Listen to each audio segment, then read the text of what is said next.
Hello दोस्तों, स्वागत करता हूं आप सबको फिर से एक नई कहानी में। पति और पत्नी की दिल को छूने वाली कहानी जो सबको सुनना चाहिए।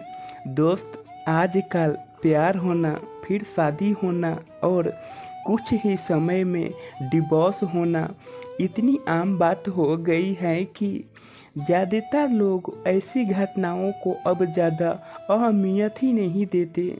उनकी तरफ से कभी कभी बेवजह ही हो रहे हैं। अलगावा को रोकने के लिए भी कोई प्रयास किया ही नहीं जाता। आज की यह कहानी ऐसे ही हो रहे हैं। अलगावा की है जिसे खुद एक पत्नी अपने शब्दों में बता रही है कहानी।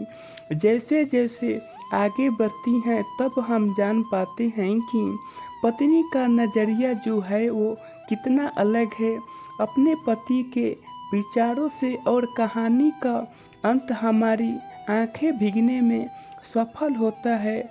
मेरे पति पेशे से एक इंजीनियर हैं। मैं उनके शांत स्वभाव के लिए प्यार करती थी, और जब मैं उनके चौथे कंधों पर अपना सिर झुकाती थी तो मुझे गर्मजोशी और अजीब सा सुकून का एहसास होता था।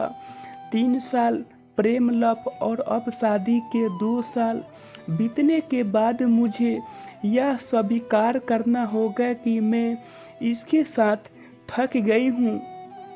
मेरे पहले उसे प्यार करने के जो भी कारण थे अब वही मेरी सारी बेचैनी के कारण बन गए हैं। मैं एक भावुक महिला हूँ, और जब रिश्ते और मेरी भावनाओं की बात आती है तो मैं बेहद संवेदनशील हूँ, और मैं रोमांटिक पलों के लिए उसी तरह तरसती हूँ जैसे कैदी के लिए तरस रही एक छोटी लड़की। मेरे पति मेरे बिल्कुल विपरीत हैं। उनकी संवेदनशीलता की कमी और हमारी शादी में रोमांटिक पलों को लाने में उनकी असमर्थक ने मुझे प्यार के विषय में निराश कर दिया। एक दिन मैंने आखिरकार उसे अपने मन की बात बताने का फैसला किया कि मुझे अब तलाक चाहिए, और मैंने हिम्मत करके बताया। आखिर क्यों? चौंकते हुए उसने मुझसे पूछा कि मैं थक गई हूँ। दुनिया में हर चीज़ का कोई कारण नहीं होता। मैंने कहा।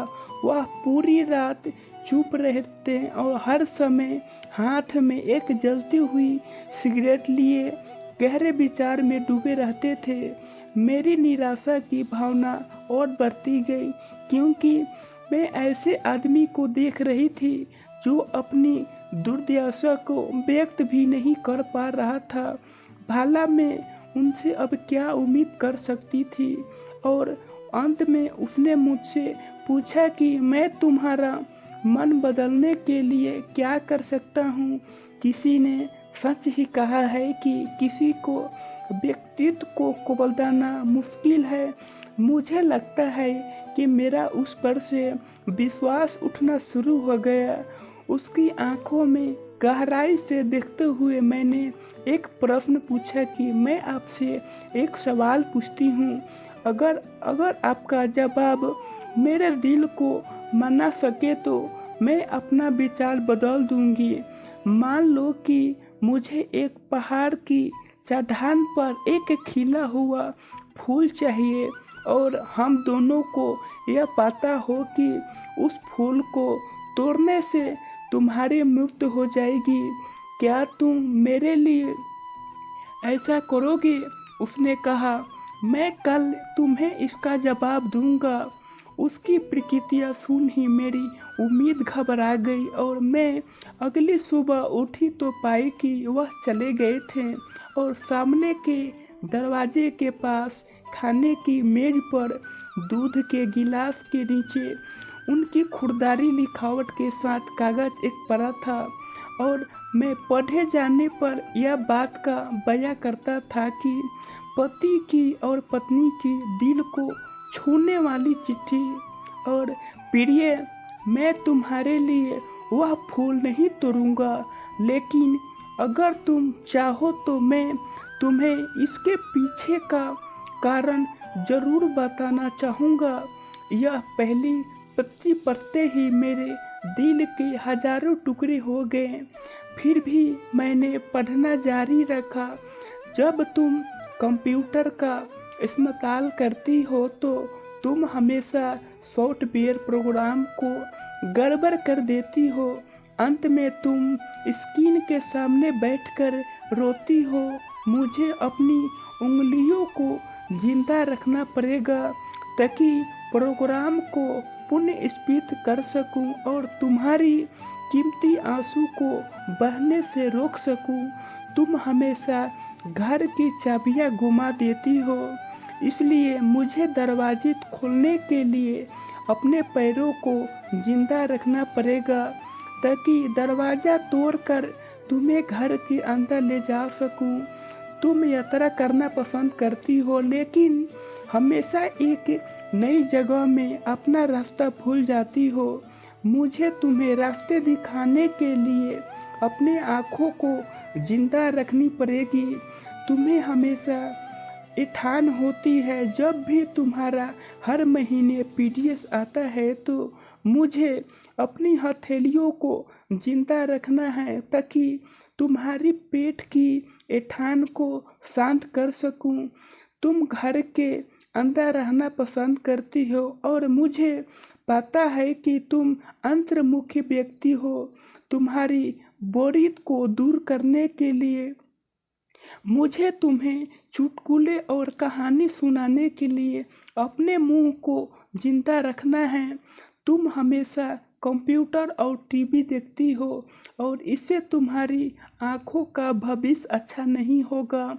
मुझे अपना आँखों को बचाना होगा ताकि जब तक हम बूढ़े ना हो जाएं, मैं तुम्हारी आँख बन सकूं, तुम्हारी सिर सफ़ेद हुए बाल को चुन सकूं, तुम्हारे नाखून को बिना तुम्हें चोट पहुंचाए काट सकूं। मैं भी समुद्र तट पर टहलते हुए तुम्हारा हाथ पकड़ना चाहता हूं। जैसे तुम धूप और सुंदर रेत का आनंद लेती हो और खुशी से गाने गुनगुनाती हो, तो उसे मैं अपने कानों से सुनना चाहता हूं। इसलिए मेरे कान को जिंदे रहना चाहिए। जब तुम नहा के निकलती हो तो तुम्हारी भीनी भीनी खुशबू को महसूस करने के लिए मेरा नाक जीवित होना चाहिए। इसलिए मेरे प्रिय, जब तक मुझे यकीन नहीं होता कि कोई है जो तुमसे इससे अधिक प्यार करता है, मैं तब तक उस फूल को नहीं तोड़ूंगा। और जिस दिन ऐसा कोई आया जो तुमसे इससे अधिक प्यार करे, मैं खुशी खुशी उस फूल को तोड़ लाऊंगा। यह पढ़ते ही मेरे आंसू पत्र पर गिरे और उसकी लिखावट की स्याही धुंधली हो गई। फिर भी मैंने पढ़ना जारी रखा। अब मुझे पूरा यकीन हो गया कि कोई भी मुझसे इतना प्यार नहीं कर सकता। तुमने मेरा उत्तर पूरा पढ़ लिया है, तो अगर तुम संतुष्ट हो, तो अगर मैंने तुम्हारे दिल को मना लिया हो तो कृपया सामने का दरवाज़ा खोलो, क्योंकि मैं बाहर खड़ा हूँ तुम्हारी पसंदीदा ब्रेड और ताज़े दूध के साथ। जल्दी से दरवाजे खोलने के लिए दौड़ी और उसके चितित चेहरे को अपनी हाथों में कसकर पकड़ और चूम लिया और उसकी बाहों में समा गई। और जितना वह प्यार करता है वो नहीं करेगा, और मैंने फूल को नहीं तोड़ने का फैसला किया। यह जीवन और प्रेम है। जब कोई प्यार से घिरा होता है तो उत्तेजना की भावना दूर हो जाती है और वह उस पर से सच्चे प्यार का नज़रअंदाजा कर देता है जो शांति और निराशा के बीच में होता है। प्यार सभी रूप में प्रकट होता है, यहाँ तक कि बहुत छोटे और सूक्ष्म रूप में भी। इसका कभी एक मॉडल नहीं रहा। यह सबसे निराशा और उबाऊ रूप में भी हो सकता है। फूल और रोमांस का हिस्सा हो सकता है पर प्यार नहीं। तो दोस्त, आपको यह प्यार भरी पति और पत्नी की कहानी कैसी लगी? इस छोटी सी कहानी ने आपको भी थोड़ा दिल छुआ हो तो ऐसे ही कहानी आप सुनना पसंद करते हैं तो आप इस चैनल पर बिट्टू वॉल्यूम स्टूडियो पर सुन सकते हैं। धन्यवाद। जय हिंद, जय भारत।